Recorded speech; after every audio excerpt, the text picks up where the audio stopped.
हम मस्जिदों के बाबर मॉडल का एक ब्लैक एंड व्हाइट विश्लेषण आपके लिए करेंगे। उत्तर प्रदेश के मुख्यमंत्री योगी आदित्यनाथ ने कहा है कि अयोध्या, संभल और बांग्लादेश की घटनाओं की प्रकृति में कोई अंतर नहीं है।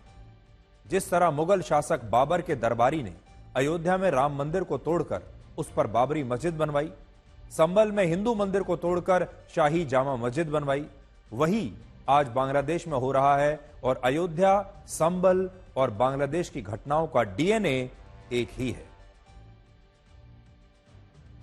दुश्मन बगल के देश में किस प्रकार का कृत्य कर रहे हैं, याद रखना। किसी को अगर गलतफहमी हो, 500 वर्ष पहले बाबर के एक सिपह सालार ने जो काम अयोध्या में किया था, जो काम संभल में किया था और जो काम आज बांग्लादेश के अंदर हो रहा है, तीनों की प्रकृति, तीनों का डीएनए एक जैसा है। गलतफहमी में मत रहना। अगर कोई ये मानता है कि वो बांग्लादेश में हो रहा है, तो यहां भी बांटने वाले तत्व उनके लिए बेट बन करके खड़े हो रखे हैं, पहले से खड़े हैं। वे समाज के सामाजिक ताने बाने को छिन्न भिन्न कर रहे हैं, सामाजिक एकता को तोड़ करके, आपको बांट करके फिर काटने का और कटवाने का पूरा इंतजाम भी कर रहे हैं। योगी आदित्यनाथ ने कुछ दिन पहले एक नारा दिया था और वो था बटेंगे तो कटेंगे, और इस नारे ने हरियाणा और महाराष्ट्र के चुनाव में बीजेपी को बड़ी मदद की थी। हालांकि यह नारा थोड़ा नेगेटिव था, बहुत सारे लोगों को लगा कि यह नारा नकारात्मक है, यह नारा डराने वाला है।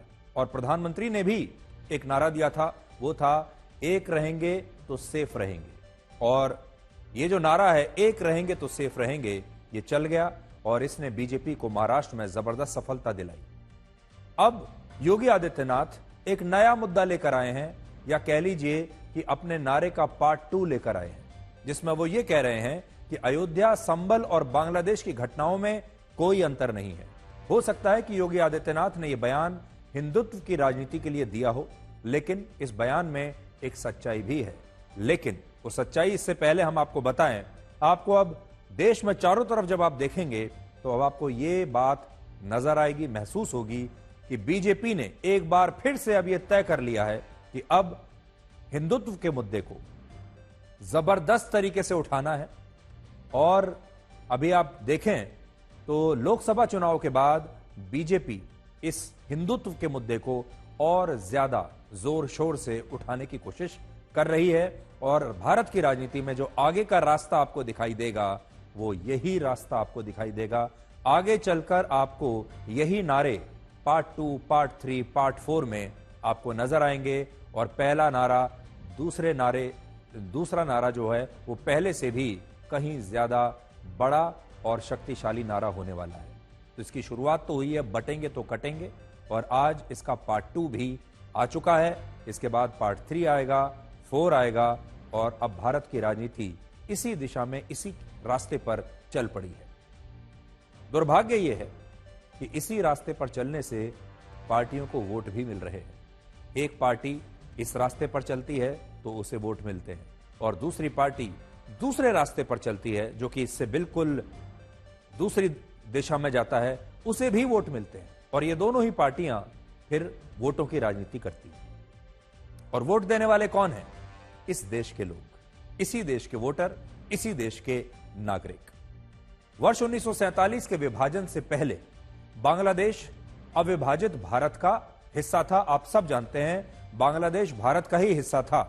जिस तरह मुगल काल में कई मंदिरों को तोड़कर मस्जिदें बनाई गई, ठीक उसी तरह से संयुक्त बंगाल और आज के बांग्लादेश में भी कई मस्जिदों का निर्माण हुआ।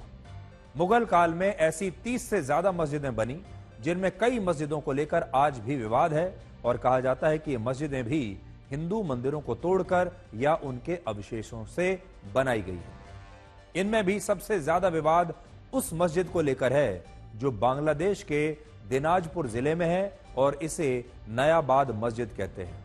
इसलिए पहली बात तो यह जान लीजिए कि ये जो विवाद है मंदिर और मस्जिद का, यह सिर्फ आज के भारत में नहीं है, यह विवाद बांग्लादेश में भी है। और यह विवाद जब आप जाएंगे तो आपको पाकिस्तान में भी दिखाई देगा। इस मस्जिद का निर्माण वर्ष 1793 में हुआ था और दावा है कि जिस जगह यह मस्जिद बनी वहां पहले एक हिंदू मंदिर था, और यह बांग्लादेश की मैं बात कर रहा हूं। मुगलों के बाद जब भारत में अंग्रेज आए तब बाकी राज्यों की तरह आज के बांग्लादेश में भी मंदिरों को तोड़कर मस्जिदें बनाने का जो सिलसिला था वो थम गया था, क्योंकि सत्ता बदल चुकी थी, मुगल यहां से जा चुके थे, अंग्रेजों की सत्ता आ चुकी थी। लेकिन जब भारत का विभाजन हुआ और विभाजन के भी 25 साल बाद पूर्वी पाकिस्तान जब बांग्लादेश बना, तब वहां हिंदू मंदिरों पर फिर से ये हमले शुरू हो गए। वर्ष 1991 में एक पुस्तक लिखी गई थी जिसका नाम है Hindu temples what happened to them. इसमें बताया गया है कि सिर्फ वर्ष 1989 में ही बांग्लादेश के 39 जिलों में 60 से ज्यादा हिंदू मंदिरों को तोड़ा गया, उनमें आग लगाई गई और हिंदू देवी देवताओं की प्रतिमाओं को नष्ट करने के बाद उन्हें पैरों से कुचला गया। ये घटनाएं ठीक वैसी ही थी जैसी मुगलों और गुलाम वंश के शासन के दौरान हुआ करती थी, और इसीलिए योगी आदित्यनाथ ने कहा है कि इन सारी घटनाओं के पीछे एक ही डीएनए है। जैसा अपमान मुगल काल में हो रहा था देवी देवताओं का, हिंदुओं की संस्कृति का, वैसा ही अपमान बांग्लादेश में भी हुआ। फर्क सिर्फ इतना है कि उस समय औरंगजेब हिंदू देवी देवताओं की प्रतिमाओं को मस्जिद की सीढ़ियों में चुनवाने का आदेश देता था, और अब इन प्रतिमाओं को कुचलकर इन्हें नष्ट किया जाता है और इनका अपमान होता है। और यह बात सही है कि इन सारी घटनाओं की प्रकृति एक जैसी ही है। जैसा औरंगजेब के जमाने में होता था वैसा ही पिछले 25, 30, 40 सालों में बांग्लादेश में हुआ है। आज आपको यह नहीं पता होगा कि भारत में हिंदू मंदिरों के खिलाफ दमन का यह सिलसिला कब और कैसे शुरू हुआ, और इसलिए हम बार बार यह कहते हैं कि आज जितने भी विवाद चल रहे हैं हिंदू मंदिरों को लेकर और मस्जिदों को लेकर, दरगाहों को लेकर, ये विवाद भावनाओं को भड़काते हैं। दोनों तरफ की भावनाएं हैं और दोनों पक्ष के जो लोग हैं वो भावनाओं के आधार पर उत्तेजित हो रहे हैं। लेकिन ऐसे समय में अगर ये मामले अदालत में जाएंगे तो अदालत क्या करेगी? अदालत कहेगी कि आप सबूत लाइए, साक्ष्य लाइए, हमें बताइए और साबित कीजिए कि उस समय क्या हुआ था। और अगर आप उस समय का इतिहास पढ़ेंगे, उस समय की किताबों को पढ़ेंगे और उस समय जो भी साक्ष्य मौजूद थे उन्हें अगर आप देखेंगे, जो अलग अलग आर्कियोलॉजिकल सर्वे ऑफ इंडिया की अलग अलग रिपोर्ट्स में लिखा है, तब आपको यह समझ में आएगा कि उस समय क्या हुआ था। आगे बढ़ने से पहले एक बात और भी है, वो ये कि आज से 400-500 वर्ष पहले, 1000 वर्ष पहले क्या हुआ था, इसमें आज की पीढ़ी की कोई गलती नहीं है। ना हिंदू पक्ष की जो आज की पीढ़ी है वो कुछ कर सकती है, और ना ही जो मुस्लिम पक्ष है उसकी जो आज की पीढ़ी है उसकी कोई गलती है, क्योंकि ये काम उन्होंने नहीं किया। ये काम तो सैकड़ों हजारों वर्ष पहले कोई और करके जा चुका है।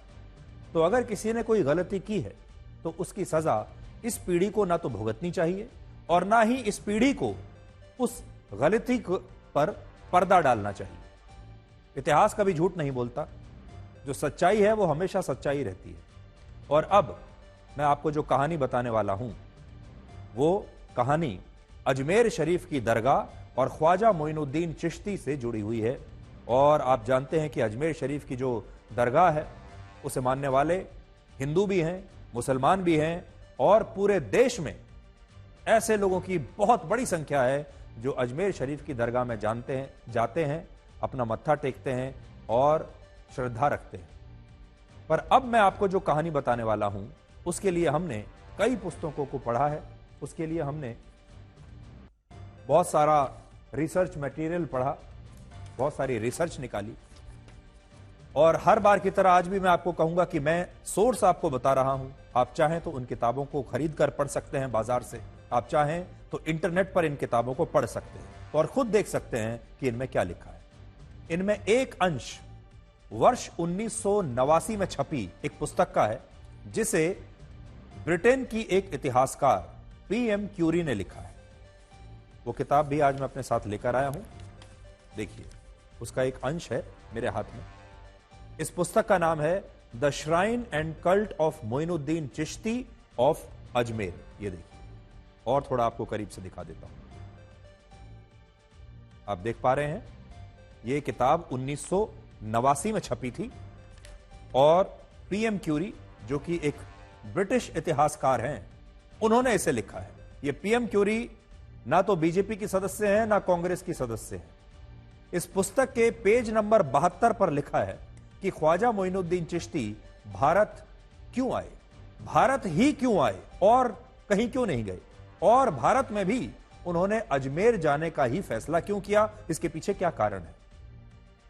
ख्वाजा मोइनुद्दीन चिश्ती एक सूफी संत थे जो कभी भी लंबे समय तक एक स्थान पर रुकते नहीं थे, लगातार भ्रमण करते रहते थे और एक चिश्ती फकीर का जीवन वो जिया करते थे। एक दिन वो मदीना गए जहां पैगंबर मोहम्मद साहब की कब्र है। इस पुस्तक में जो लिखा है उसके मुताबिक जब वो मदीना में रुके हुए थे तब उन्हें अंदर से किसी के पुकारने की आवाज आई और वो आवाज ये कह रही थी कि मोइनुद्दीन आप अंदर आ जाइए। ऐसा इस किताब में लिखा है। ये बात सुनकर एक दरबान अंदर से बाहर आया और उसने कहा कि मोइनुद्दीन के लिए पवित्र कब्र से आवाज आई है। लेकिन बाहर जो लोग खड़े हुए थे उनमें और भी कई लोग ऐसे थे जिनका नाम मोइनुद्दीन था, यानी मोइनुद्दीन नाम के वहां और भी कई लोग मौजूद थे। लेकिन इनमें ख्वाजा मोइनुद्दीन चिश्ती ये बात सुनकर रोने लगे।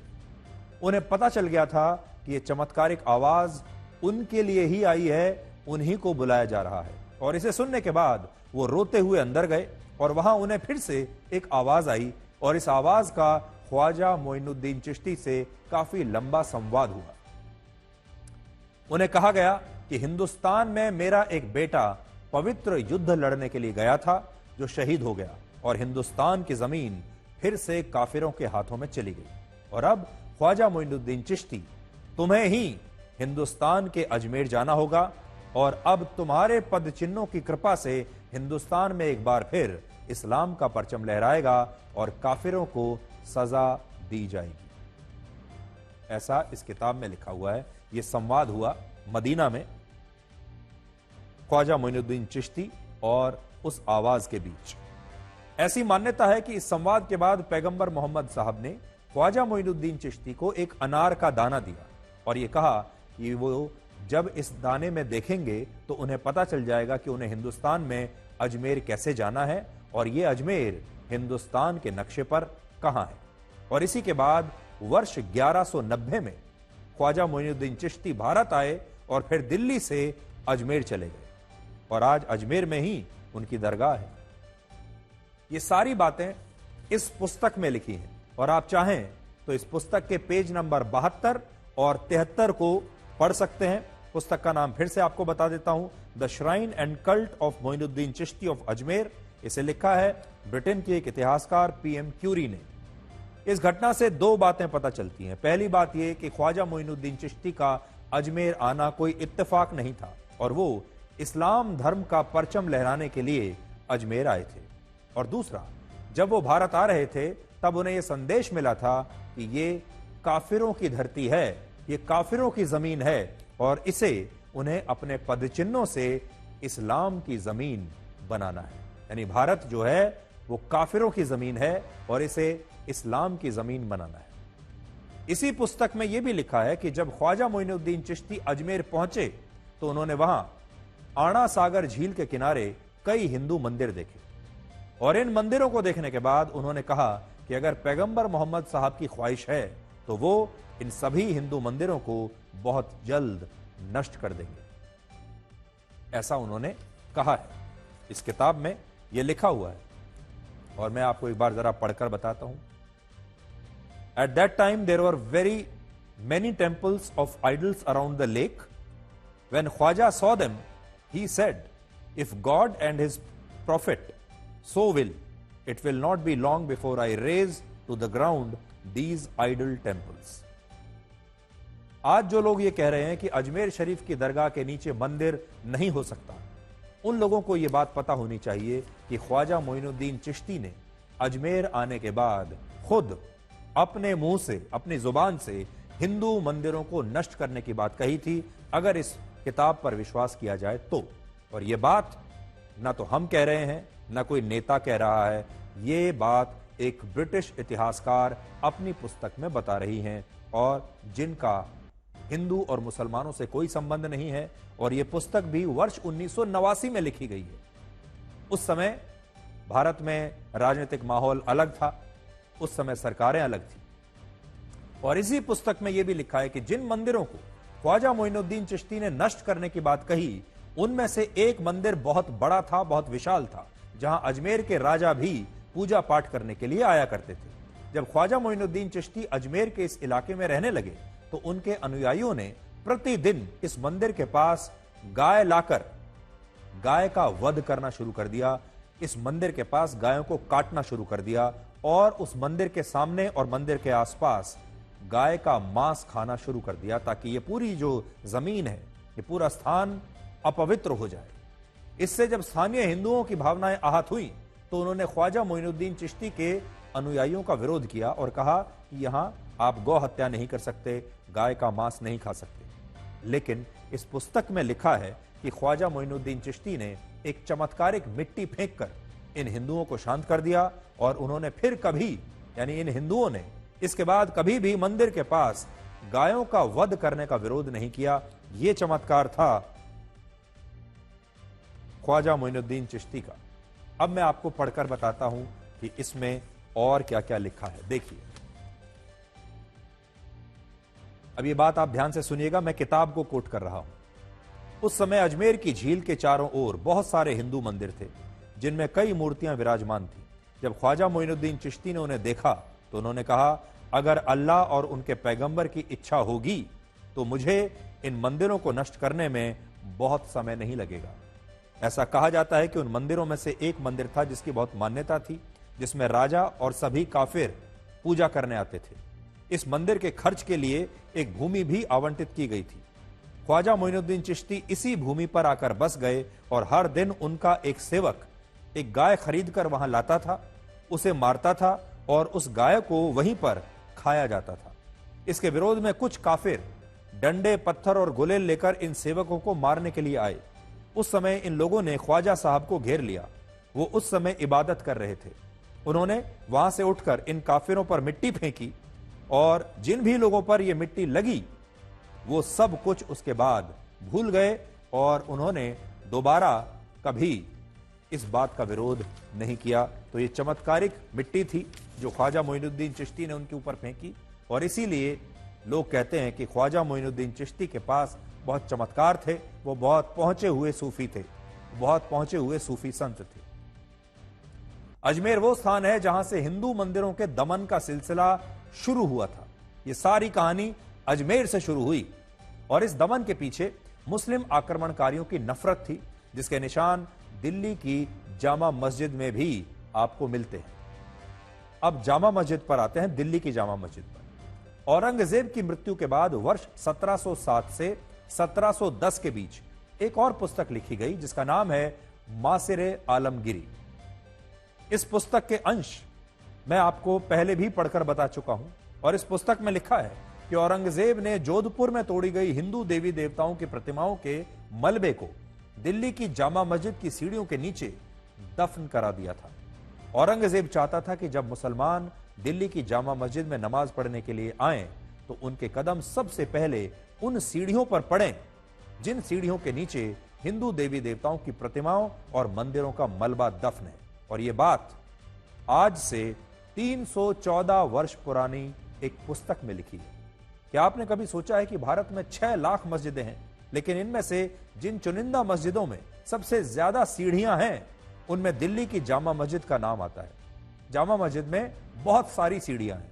क्या इतनी ज्यादा सीढ़ियां होने का कारण यह भी हो सकता है कि औरंगजेब ने इस मस्जिद का निर्माण होने के 23 साल बाद वर्ष 1679 में हिंदू देवी देवताओं की प्रतिमाओं को इस मस्जिद की सीढ़ियों में चुनवाने का आदेश दिया था और मलबा इतना ज्यादा रहा होगा कि उस मलबे को खपाने के लिए इतनी सारी सीढ़ियां बनाई गई। आज हमने कई दस्तावेजों को पढ़ा, लेकिन यह जानकारी हमें कहीं नहीं मिली कि वर्ष 1656 में जब दिल्ली की जामा मस्जिद का निर्माण हुआ तब इसमें कितनी सीढ़ियां थीं और फिर वर्ष 1679 में जब इस जामा मस्जिद का विस्तार किया गया तब ये सीढ़ियां बढ़कर कितनी हो गई। बहुत सारे रिसर्च पेपर दिल्ली की जामा मस्जिद में 500 से 700 सीढ़ियां होने का दावा करते हैं, लेकिन सरकारी दस्तावेजों में लिखा है कि इस मस्जिद के पूर्वी गेट पर 35 सीढ़ियां हैं, दक्षिणी गेट पर 33 सीढ़ियां हैं और उत्तरी गेट पर 39 सीढ़ियां हैं। हमारी टीम इन सीढ़ियों के बारे में अभी भी और जानकारियां जुटा रही है, रिसर्च चल रही है और जैसे ही हमें और आगे की कुछ जानकारी मिलेगी हम आपको विस्तार से इस पर अपनी एक और विशेष रिपोर्ट जरूर दिखाएंगे। आप इंतजार कीजिएगा। 9 नवंबर 2019 को जब सुप्रीम कोर्ट ने अयोध्या की राम जन्मभूमि के मामले में अपना फैसला सुनाया, तब हर किसी ने यही सोचा था कि अब मंदिर मस्जिद का यह विवाद हमेशा के लिए खत्म हो जाएगा, लेकिन ऐसा नहीं हुआ और यह विवाद न तो खत्म हुआ बल्कि ये मामले और ज्यादा बढ़ते चले गए। वर्ष 1991 में जब अयोध्या का मामला अपने चरम पर था और अयोध्या में कार सेवकों पर पुलिस ने गोलियां चलाई थी, तब कांग्रेस पार्टी की सरकार एक कानून लेकर आई थी जिसे प्लेसेस ऑफ वर्शिप एक्ट कहते हैं, जिसके बारे में आजकल आप चारों तरफ चर्चा सुनते होंगे। यह कानून जब संसद में पेश हुआ तब कांग्रेस ने कहा था कि इससे देश में मंदिर मस्जिद के विवाद हमेशा के लिए खत्म हो जाएंगे और कोई भी व्यक्ति और संस्था धार्मिक स्थलों के अस्तित्व को अब चुनौती नहीं दे पाएंगे। लेकिन उस समय बीजेपी के नेता लाल कृष्ण आडवाणी अकेले ऐसे नेता थे जिन्होंने संसद में यह कहा था कि सरकार इस कानून से इस समस्या का समाधान नहीं कर रही, बल्कि वो इस कानून से उन स्थानों पर भी नया तनाव पैदा कर रही है जहां अभी कोई विवाद नहीं है। और सोचिए 33 वर्षों के बाद यही हो रहा है। जिन मस्जिदों को लेकर अब तक कोई विवाद नहीं था, वहां भी अब हिंदू पक्ष अदालतों में जा रहा है। आज आपको लाल कृष्ण आडवाणी का यह बयान मैं पढ़कर सुनाना चाहता हूं जो उन्होंने 10 सितंबर 1991 को लोकसभा में दिया था। वो कह रहे हैं, mister speaker sir, I do not know how much helpful this bill would be, but I certainly know that we are not solving those problems which are behind all the tension, and we are passing this bill to create tension at the places where it is not existing. यानी जो पुराना विवाद है वो तो इससे सुलझेगा नहीं, लेकिन जिन स्थानों पर आज कोई विवाद नहीं है वहां भी आगे चलकर विवाद पैदा हो जाएंगे। ऐसा उन्होंने 1991 में कह दिया था। और फिर उन्होंने कहा, I and my party do not want to be associated in passing of this bill, Therefore, Mr. Speaker sir, with your permission, we walk out of the house. और इसके बाद लाल कृष्ण आडवाणी और उनके साथ जो बाकी के बीजेपी के सदस्य थे उन्होंने वॉकआउट कर दिया। इस मुद्दे पर कितनी राजनीति हो रही है वो भी आपको इन बयानों से आज समझ में आएगी। मुख्यमंत्री रहते वो संबल के इशू जो सब्सिडीज है उसको इन्फ्लुएंस करना चाह रहे, जो बिल्कुल ही गलत है, गैर अखलाकी बात है। तीसरी बात यह कि संबल का इशू जो है वो तो 1779 में खत्म हो 1800 में खत्म हो चुका है। लॉ का एक रेस जुडिकिटा है, रेस जुडी का मतलब जो इशू डिसाइड हो चुका है उसको आप दोबारा नहीं कर सकते। और चौथी बात है, बाबरी मस्जिद के बारे में वो झूठ बोल रहे हैं। सुप्रीम कोर्ट ने कहा कि वहां पर मंदिर को नहीं तोड़ा गया था। अब डीएनए किसका कराएंगे? आप तो प्रकाश के हैं और आप डीएनए की आप बात कर रहे हैं। बड़ी जिम्मेदारी से कह रहा हूं मैं कि वो डीएनए की बात ना करें, और अगर डीएनए की बात करते हैं तो मैं भी अपना डीएनए और हम सब लोग अपना डीएनए चेक कराना चाहते हैं। और मुखर्जी जी, आप भी अपना डीएनए चेक करा दो। मैं भी चेक कराना चाहता हूं अपना डीएनए, और मुखर्जी जी आप भी अपना डीएनए चेक करा दो। इसलिए मेरा निवेदन है कि डीएनए की बात मुखर्जी जी को शोभा नहीं देती है। एक संत होकर के, योगी होकर के और भगवा पहनने के बाद उन्हें इस तरह की भाषा और इस तरह डीएनए की बात नहीं करनी चाहिए। ये जो बातें योगी आदित्यनाथ कह रहे हैं ये इनका कोई सिर पैर नहीं है। बाबर का जो वो एजेंडा लेकर आए ये सिर्फ अपनी राजनीति के लिए, जो भाजपा अपनी राजनीतिक रोटियां सेकना चाहती है विभाजन करके, एक ही एजेंडा उन लोगों के पास है। किसी की जान माल की हानि हो रही है इससे उन्हें कोई मतलब नहीं है। वो पूरे प्रदेश के मालिक हैं, उन्हें अपने प्रशासन पर सख्त कार्रवाई करनी चाहिए। पता लगाना चाहिए कि कैसे वहाँ पर माहौल इतना बिगड़ा।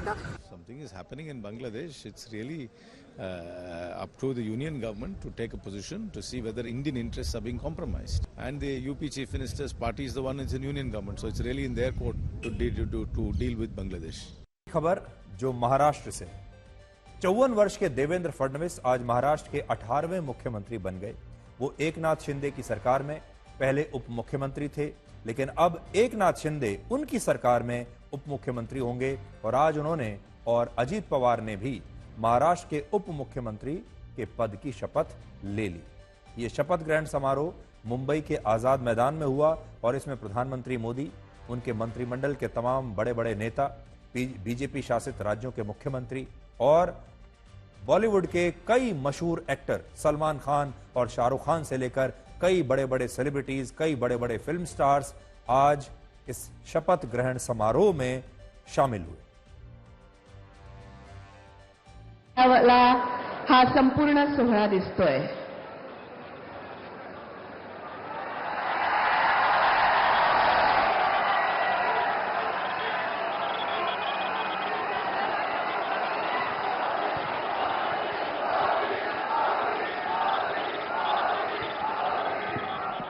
देवेंद्र सरिता गंगाधरराव फडणवीस ईश्वर साक्ष शपथ घेतो की बाळासाहेब ठाकरे यांना वंदन, गुरुवर्य धर्मवीर आनंद दिघे साहेबांचं स्मरण।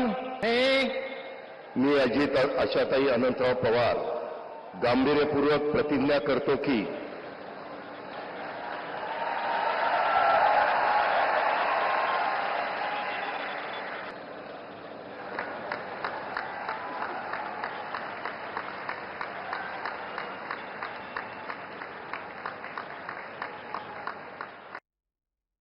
आज देवेंद्र फडणवीस से हमारे देश के युवा प्रेरणा ले सकते हैं। 5 साल तक मुख्यमंत्री रहने के बाद देवेंद्र फडणवीस को जब एकनाथ शिंदे की सरकार में उप मुख्यमंत्री बनना पड़ा, तब उन्होंने इसे अपने अपमान की तरह नहीं देखा।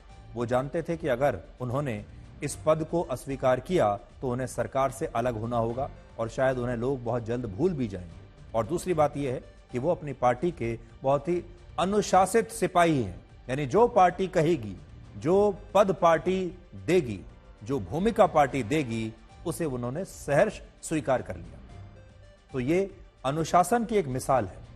अनुशासन में रहते हुए कभी आपको अच्छा पद मिलता है, बड़ा पद मिलता है, कभी छोटा पद मिलता है, लेकिन जो लोग अनुशासित होते हैं वो सब उतार चढ़ाव को स्वीकार करते जाते हैं। उन्होंने खुद को इस दौरान लगातार प्रासंगिक रखा, काम करना बंद नहीं किया और उप मुख्यमंत्री से और मुख्यमंत्री से उप मुख्यमंत्री बनकर यह बताया कि वो समंदर की तरह है, ऐसा समंदर जो लौट कर जरूर आता है, समंदर की ऐसी लहर जो एक बार जाती है लेकिन लौट कर जरूर आती है। और उन्होंने यह भी बताया कि जीवन में लंबी छलांग लगाने के लिए कई बार कुछ कदम पीछे हटना पड़ता है, पीछे जाना पड़ता है, और ऐसा करते हुए संकोच नहीं करना चाहिए। दुनिया जरूर कंफ्यूज हो जाती है। दुनिया जब आपको पीछे हटते देखती है तो आपका मजाक उड़ाती है, उपहास करती है, सोचती है कि आप कमजोर हो गए, लेकिन जब आप पीछे हटकर दोबारा लंबी छलांग लगाते हैं तो यह होता है। अगर आप अहंकार को किनारे रखकर अपनी भूमिका निभाएं, बड़े उद्देश्यों के लिए काम करें, तो आपको सफल होने से कोई रोक नहीं सकता। और देवेंद्र फडणवीस ने इस बात को साबित करके दिखाया है राजनीति में। वर्ष 2019 में उन्होंने कहा था कि वो समंदर हैं और वो जरूर लौट कर आएंगे। मेरा पानी उतरता देख मेरे किनारे पर घर मत बसा लेना। मेरा पानी उतरता देख मेरे किनारे पर घर मत बसा लेना। मैं समंदर हूं, लौट कर वापस आऊंगा। तो जो उन्होंने कहा था, कई बार देवेंद्र फडणवीस बड़े किस्मत वाले हैं। वापसी तो सब करना चाहते हैं, लौटकर सब आना चाहते हैं, हारने के बाद सब जीतना चाहते हैं। इच्छा तो सभी करते हैं कि एक बार हार मिली तो अगली बार जीतें। इच्छा सब करते हैं कि एक बार पीछे हटना पड़ा है तो हमारी वापसी जरूर हो, लेकिन ज्यादातर लोग वापस आ नहीं पाते, हार के बाद जीत नहीं पाते, बल्कि इतिहास में गुम हो जाते हैं। देवेंद्र फडणवीस किस्मत वाले हैं कि उन्हें वापसी करने का मौका मिला है, हारने के बाद जीतने का मौका मिला है।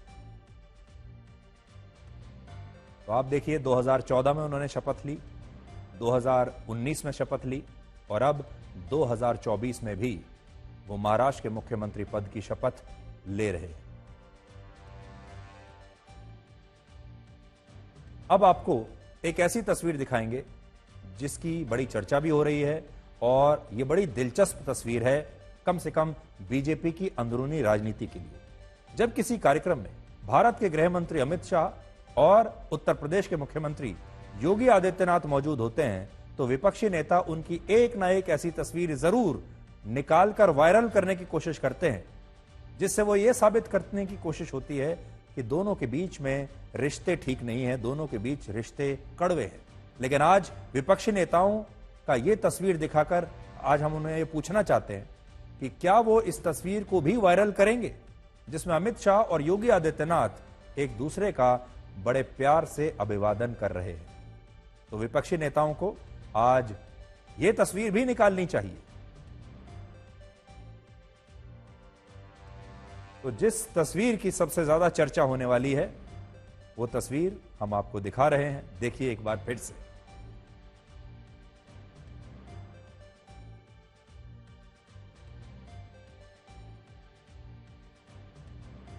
आज जो शपथ ग्रहण समारोह हुआ मुंबई में, उसकी एक और खास बात यह है कि मुंबई की, समझ लीजिए आपकी पूरे की पूरी जो फिल्म इंडस्ट्री है, हम आपको तस्वीर भी दिखाएंगे, मुंबई की पूरी फिल्म इंडस्ट्री आज इस शपथ ग्रहण समारोह में आई हुई थी। बड़े बड़े एक्टर आज यहां पर आए हुए थे, बड़े बड़े सेलिब्रिटीज आज यहां पर आए हुए थे। इससे आपको यह समझ में आता है कि असल में हमारे देश में सत्ता तो नेताओं के हाथ में ही है।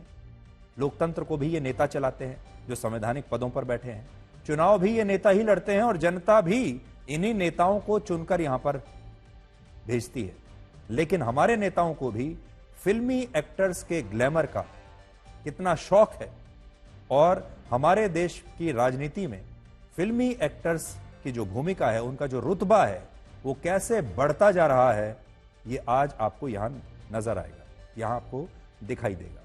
अगर आप इस समय हमें देख रहे हैं तो ये हर परिवार को आज ये खबर देखनी चाहिए, हर माता पिता को, लेकिन उनके बच्चों को भी ये खबर जरूर देखनी चाहिए। और फिर सोचिए कि हमारा समाज और हमारे परिवार किस तरफ जा रहे हैं। इनमें पहली घटना भारत की राजधानी दिल्ली की है, जहां एक 20 साल के लड़के ने अपने माता पिता और अपनी बड़ी बहन की गला रेतकर हत्या कर दी। खुद अपने हाथों से अपने माता पिता की और बड़ी बहन की हत्या की। इस लड़के का कहना था कि इसके माता पिता इससे नफरत करते थे, उसे ऐसा लगता था। इस लड़के को ताने मारते थे, अक्सर उसका अपमान करते थे और कहते थे कि वो अपनी सारी संपत्ति इस लड़के के बड़ी बहन के नाम कर देंगे, उसे नहीं देंगे। और इसी वजह से इस लड़के ने बारी बारी से अपने माता पिता और बड़ी बहन की हत्या कर दी, क्योंकि ये अपने माता पिता की कड़वी बातों को सुनना नहीं चाहता था। माता पिता जो लगातार ये कहते थे कि ठीक से पढ़ाई करो, अपना करियर बनाओ, जिंदगी में अनुशासन रखो, हमारी बात मानो, वो इसे पसंद नहीं था और इसे लगता था कि माता पिता की जो डांट है ये अपमान है। तो जो बच्चे माता पिता की डांट को अपमान मानते हैं, ये उनकी कहानी है। हैरानी की बात यह है कि यह लड़का काफी पढ़ा लिखा था, दिल्ली यूनिवर्सिटी से पॉलिटिकल साइंस की पढ़ाई कर रहा था, स्टेट बॉक्सिंग की एक प्रतियोगिता में सिल्वर मेडल जीत चुका था, आगे चलकर बॉक्सर बनना चाहता था। लेकिन इसने इतनी छोटी सी बात पर अपने पूरे परिवार को खत्म कर दिया और यह भी नहीं सोचा कि इसके माता पिता इसी की भलाई के लिए इसे अपने करियर पर ध्यान देने के लिए कहा करते थे। इसके पिता इसी की भलाई के लिए इसे डांटते थे। पुलिस का कहना है कि यह लड़का बॉक्सर बनना चाहता था और इस हत्याकांड के बाद, अपने माता पिता की हत्या करने के बाद, यह लड़का अपना जिम का बैग लेकर सुबह सुबह रनिंग के लिए निकल गया, क्योंकि यह सुबह ट्रेनिंग करने के लिए जाता था, जिम जाता था, रनिंग करता था। और बाद में उस दिन भी ये रनिंग करने के लिए गया। सोचिए, माता पिता और बहन की हत्या करने के बाद सुबह रनिंग के लिए निकल गया। बाद में वापस आया तो उसने एक झूठी कहानी बताई और लोगों को इकट्ठा करके इसने कहा कि इसकी गैर मौजूदगी में उसके परिवार को किसी ने मार डाला। पुलिस कहती है कि इस लड़के के जिम के बैग में खून से सने हुए कपड़े थे और घर लौटकर इसने रो रो कर यह दिखावा किया कि इसकी गैर मौजूदगी में कोई और उसके माता पिता की हत्या करके चला गया। सोचिए, इस लड़के ने यही दिमाग अपनी पढ़ाई और अपने खेल में लगाया होता तो आज ये कहां होता और ये परिवार भी इस तरह से खत्म नहीं होता। और इसने ऐसे दिन अपने माता पिता की हत्या की जिस दिन उसके माता पिता की वेडिंग एनिवर्सरी थी, शादी की सालगिरह जिस दिन थी, उसी दिन इसने अपने माता पिता की हत्या की। दूसरा सवाल यह भी है कि क्या अब माता पिता अपने बच्चों के साथ भी सुरक्षित नहीं है? यानी दो बातें हैं। एक, क्या माता पिता अब अपने बच्चों को डांट नहीं सकते? उन्हें अपने जीवन पर ध्यान देने के लिए नहीं कह सकते, पढ़ाई लिखाई करने के लिए नहीं कह सकते, क्योंकि अगर बच्चे को लगा कि उसका अपमान हो रहा है तो वो कुछ भी कर सकता है। और दूसरी बात, अब क्या माता पिता भी अपने बच्चों के साथ सुरक्षित नहीं है? उसके संबंध अपने फैमिली से और खासकर पिता से काफ़ी खराब चल रहे थे और मारते पीटते भी थे। उसका कहना था मेरे पिता मेरे को मारते भी थे और कुछ दिन पहले कुछ बाहर के आदमियों के सामने भी उसकी बेइज्जती की गई थी। तो उसको बड़ा ह्यूमिलिएशन फील होता था। उसको लगता था कि मेरी बहन को ये तवज्जो देते हैं और उसको कहीं से ये सूचना मिली कि मेरी प्रॉपर्टी जो फादर है वो प्रॉपर्टी भी अपनी बहन के नाम कर रहा है या अपनी बेटी के नाम कर रहा है, तो उससे गुस्सा और बढ़ गया। तो उसी गुस्से के अंदर उसने ये प्लान बनाया कि मैं अब और बर्दाश्त नहीं कर सकता, तो मैं अब इन सबको खत्म करूंगा। तो ये कलयुग की कहानी है जहां एक पुत्र अपने पिता की डांट को अपना अपमान समझता है और भाई बहनों से भी ईर्ष्या करने लगता है और फिर किसी भी हद तक जा सकता है। दूसरी घटना भी इसी शहर दिल्ली की है जहां आरोप है कि स्कूल में कुछ छात्रों ने एक 12 साल के छोटे बच्चे की सिर्फ इसलिए हत्या कर दी क्योंकि उस बच्चे का कंधा इन दूसरे बच्चों से और इनके बीच में एक छात्र से टकरा गया था। और सिर्फ इतनी सी बात को लेकर इन छात्रों ने इस बच्चे के साथ मारपीट की और इस बच्चे की संदिग्ध परिस्थितियों में मौत हो गई। ये घटना दिल्ली के एक बड़े प्राइवेट स्कूल में हुई और इसलिए आज सवाल यह है कि हमारे युवा और हमारे बच्चे आखिर किस दिशा में जा रहे हैं जहां बात बात पर उनका अपमान हो जाता है। अगर एक बच्चे का कंधा दूसरे बच्चे से टकरा गया, कंधे से कंधा टकरा गया, तो दूसरे बच्चे को लगा कि उसका अपमान हो गया और उन्होंने उस बच्चे की हत्या कर दी। तो हमारे स्कूलों में भी क्या हो रहा है यह आपको दिखाई देगा। दिल्ली के मुख्यमंत्री आतिशी ने इस मामले की जांच के आदेश दिए हैं और अब यह बात भी सामने आ रही है कि यह बच्चा एक गरीब परिवार से आता था और स्कूल में EWS कोटे के तहत इसका दाखिला हुआ था। इससे यह आशंका भी है कि क्या इस बच्चे को इसकी आर्थिक स्थिति की वजह से परेशान किया जाता था और क्या इसका अक्सर इसी वजह से मजाक उड़ाया जाता था। जब हमने बच्चे के जो साथ के उसके क्लास के बच्चे हैं उसमें से हमने 1-2 बच्चों से जब हमारी बात हुई तो हमें पता चला कि 10वीं 11वीं क्लास में एक बच्चा है, वो आया था ऊपर से और उसने उस लड़ाई में वो उसका मेरे बेटे का गला यहाँ से पकड़ा और जब उसने गला छोड़ा तो वो वहीं के वहीं मेरा बेटा गिर गया। हमको सके पुलिस बचाना चाहिए, स्कूल प्रशासन को, और जो जिन 5 लड़कों ने मेरे बेटे को मारा है उन लोगों को। कि हम एक पूरी इंक्वायरी करेंगे कि अगर स्कूल की गलती है, स्कूल की केयरलेसनेस है या अगर उसके बाद अस्पताल ले जाने में देरी हुई है, तो जिसकी भी गलती है उन पर सख्त से सख्त कार्रवाई करी जाएगी, किसी को भी बख्शा नहीं जाएगा। घटना हैदराबाद की है जहां नई फिल्म पुष्पा 2 के प्रीमियर के दौरान भगदड़ मचने से एक 39 साल की महिला की दम घुटने से मौत हो गई और अल्लू अर्जुन जो इसके नायक हैं वो खुद वहां पर मौजूद थे।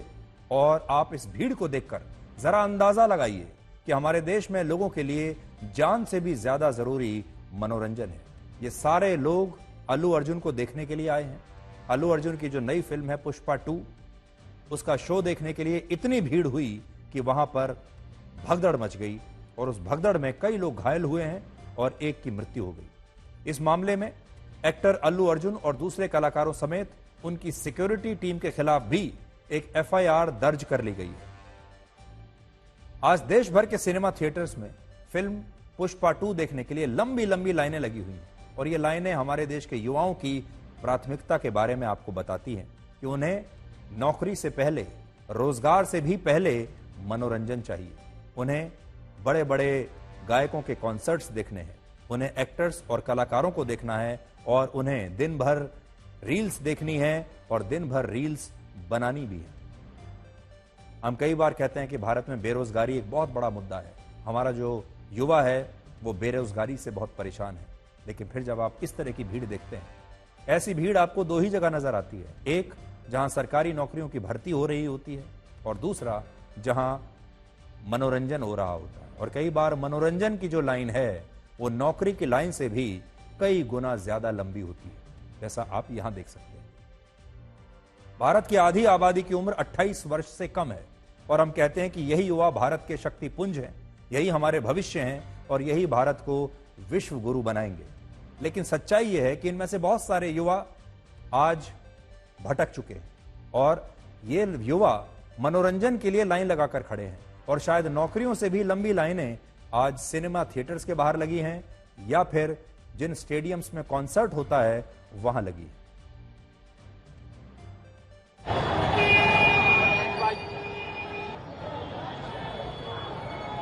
लाइन में कतार में ठहरे हैं, 1 घंटा अभी बाकी है शो के लिए, लेकिन लोग यहाँ पर भीड़, ये रोड पूरा ऑक्यूपाई करते हुए मेन रोड की तरफ तक की भीड़ यहाँ पर जमा हुई है। फैंस का जो अंदर आना है, फैंस का यहाँ पर आगमन खत्म ही नहीं हो रहा है।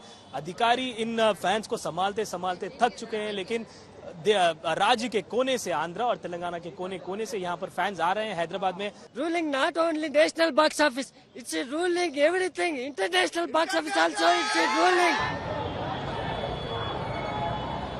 अभी हम मौजूद है पटना के रिजेंट सिनेमा में, और यहाँ पे जो अल्लू अर्जुन के फैन है वो यहाँ पहुंच चुके हैं सुबह से। आप कहाँ से आए हैं? हम आए हैं शेखपुरा जिला से। शेखपुरा जिला से आए हैं? 140 किलोमीटर चल के आए। कैसे आए हैं? कार से आए हैं। कहाँ से आए हैं? सासाराम से। आप भी सासाराम से? सासाराम से आए हैं। इतनी दीवानगी अल्लू अर्जुन की? अल्लू अर्जुन की।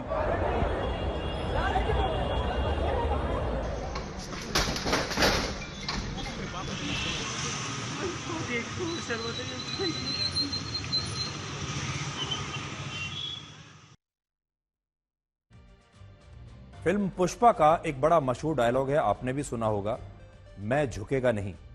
ये डायलॉग सुनकर खुश होने वाले लोग सिनेमा थिएटर्स के बाहर लाइन लगाकर खड़े हैं, और इस फिल्म को देखने के लिए पुलिस की लाठियां भी खा रहे हैं, और असल जिंदगी में भी शायद यही सोच रहे हैं कि वो झुकेंगे नहीं। आपको सचिन तेंदुलकर और विनोद कांबली की दोस्ती की एक कहानी सुनाते हैं। पिछले 2 दिनों से सचिन और उनके पुराने दोस्त विनोद कांबली के एक वीडियो की बड़ी चर्चा हो रही है, जहां दोनों अपने कोच रमाकांत आचरेकर के श्रद्धांजलि समारोह में एक मंच पर एक साथ बैठे हैं। सचिन तेंदुलकर और विनोद कांबली की स्थिति में उतना ही फर्क दिख रहा है जितना ब्लैक और व्हाइट में, जितना जमीन और आसमान में। सचिन तेंदुलकर इस मंच पर एक सुपरस्टार की तरह आए, और विनोद कांबली एक निराश और बेबस व्यक्ति की तरह। ये तस्वीरें आपने अब तक देख ली होंगी।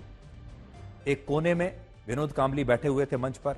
सचिन तेंदुलकर खास तौर पर अपने दोस्त से मिलने के लिए गए। विनोद कांबली ने उनका हाथ पकड़ लिया। विनोद कांबली हाथ छोड़ नहीं रहे थे। शायद वो चाहते थे कि सचिन कुछ और देर उनके साथ बैठें, कुछ और देर सचिन उनके साथ बात करें, लेकिन शायद जो उनके साथ बैठे हैं उन्हें लगा कि विनोद कांबली की मानसिक स्थिति ठीक नहीं है, और उन्होंने सचिन को कहा कि बस हो गया, आप जाइए और दूर बैठ जाइए। एक बार फिर से आप तस्वीर देखिए। बचपन के 2 दोस्त जिनकी शुरुआत एक ही स्कूल से हुई, एक ही गुरु ने उन्हें पढ़ाया, एक ही कोच, एक साथ वर्षों तक एक ही टीम में खेले, लेकिन मंजिलें अलग अलग हो गई, और दोनों की स्थिति में फर्क देखिए आप। सचिन और विनोद कांबली बचपन के दोस्त हैं, दोनों के गुरु भी एक ही थे, और दोनों ने कई दशकों तक एक साथ क्रिकेट खेला। स्कूल के दिनों में दोनों ने मिलकर 664 रनों की शानदार पार्टनरशिप का वर्ल्ड रिकॉर्ड बनाया था, और उसमें भी विनोद कांबली ने सचिन से ज्यादा रन बनाए थे। उस समय बहुत सारे लोग कहते थे कि विनोद कांबली सचिन से भी ज्यादा प्रतिभाशाली हैं, जब ये लोग खेलेंगे तो विनोद आगे निकल जाएंगे। इसके बाद इन दोनों को भारतीय क्रिकेट टीम में खेलने का पूरा मौका मिला, लेकिन सचिन ने इस मौके का पूरा फायदा उठाया। वो अनुशासन के साथ हर मैच के बाद और मजबूत होते चले गए, और Vinod Kambli happy go lucky के फॉर्मूले पर चलते रहे, किस्मत के भरोसे चलते रहे। अपने पूरे जीवन में सचिन का नाम क्रिकेट के अलावा कभी किसी विवाद से नहीं जुड़ा। किसी ने उन्हें किसी नाइट क्लब में पार्टी करते हुए नहीं देखा मैच के बाद। किसी बड़ी अभिनेत्री या मॉडल के साथ सचिन का नाम नहीं जुड़ा, जैसा कि अक्सर क्रिकेट खिलाड़ियों का जुड़ता है। वो या तो क्रिकेट के मैदान पर दिखते थे और या फिर अपने परिवार के साथ। लेकिन विनोद कांबली क्रिकेट से ज्यादा दूसरे विवादों में फंसे रहे। धीरे धीरे विनोद कांबली ने खुद को मस्ती और किस्मत के हवाले कर दिया। उन्हें मौके तो बहुत मिले, लेकिन फायदा नहीं उठा पाए। इस दौरान वो अक्सर नाइट क्लब्स में दिखते थे, नाचते गाते दिखते थे। उन्होंने फिल्मों में भी काम करने की कोशिश की और इस दौरान उनकी छवि एक लापरवाह और बेपरवाह इंसान की बन गई। 17 टेस्ट मैच और 104 वनडे इंटरनेशनल मैच खेलने के बाद विनोद कांबली सिर्फ 28 साल की उम्र में भारत की क्रिकेट टीम से बाहर हो गए और उसके बाद उन्हें कभी मौका नहीं मिला। और सचिन तेंदुलकर 40 साल की उम्र तक खेलते रहे और लोग उन्हें क्रिकेट का भगवान कहने लगे। टीम से बाहर होने के बाद विनोद कांबली शराब के नशे में डूब गए।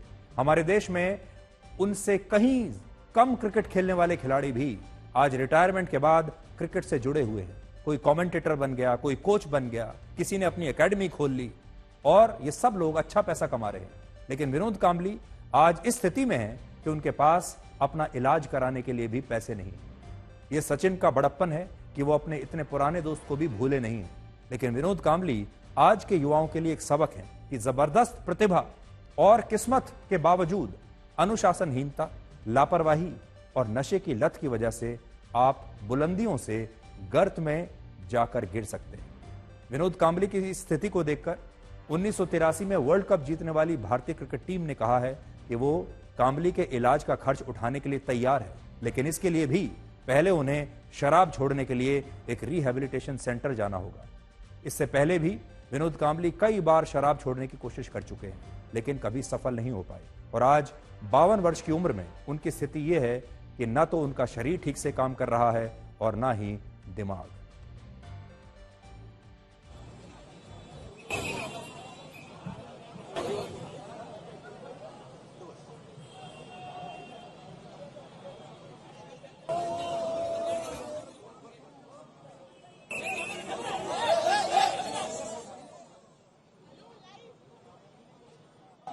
येस प्लीज सगळ्यांना विनंती आहे की प्लीज इथे गर्दी करू नका, प्लीज प्लीज. येस शॉर्टकट बोल, शॉर्टकट बोला, जास्त जास्त ना बोलणार. ठीक आहे, मी एवढंच सांगेन की सगळ्यांचं लाडकं गाणं कुठचं होतं सगळ्यांना माहिती असेल का? सांगा, बोला. सर जरा टकराए वह दिल डूबा जाए, आजा प्यारे प्यास हमारे, खाए घबराए. Love you sir. पारस ने तो जब सफलता आती है, स्टारडम आता है, पैसा आता है, ग्लैमर आता है, तो हर कोई इसे संभाल नहीं पाता। कुछ लोग इसी की वजह से नाकाम हो जाते हैं। सचिन इस सब को संभाल पाए क्योंकि वो धीरे धीरे चल रहे थे। सचिन के पास अनुशासन था।